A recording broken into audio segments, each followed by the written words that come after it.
మయోఫేజెస్ అంటాం అనమాట. అవన్నీ కూడా క్లియర్ చేస్తుంటాయి లంగ్స్లో చెత్త అంతా. దీన్ని క్లియర్ చేయలేకపోతాయి. సో దానివల్ల అది పెరిగిపోతుంది. అది ఎంత పెరిగిపోతుందంటే మనం పీల్చిన గాల్లో ఉండే ఆక్సిజన్ను ఇటువైపు నుంచి ఊపిరితిత్తుల నుంచి బ్లడ్లోకి రావడానికి చాలా కష్టమైపోతుంది. అంటే ఇంటర్స్టిషియం అంటాం. ఇంటర్స్టిషియం అనే ఏరియా అంతా కూడా బాగా గట్టిగా అయిపోయి ఫైబ్రోసిస్ అంటాం. అంటే బాగా అంటే కంప్లీట్గా గట్టిగా అయిపోతుంది. అది బ్రెడ్ లాగా ఉండాల్సింది రస్క్ లాగా అవుతుంది అన్నమాట. గట్టిగా అయిపోవడం వల్ల ఆక్సిజన్ అనేది సరిగ్గా లోపలికి వెళ్ళదు, లోపల ఉన్న కార్బన్ డైఆక్సైడ్ బయటికి సరిగ్గా రాదు. సో దీనివల్ల ఆయాసం, దగ్గు, చాలా ప్రాబ్లం ఉంటుంది. చాలా సఫర్ అవుతారు.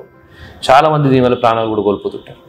సో ఇది అవ్వకుండా ఏం చేయాలి ఈ పర్టికులర్ ఏరియాస్లో అంటే వీళ్ళన్నిటి ఇంటర్నేషనల్ లంగ్ ఇది ఆర్గనైజేషన్ ఉంది ఒకటి ILO.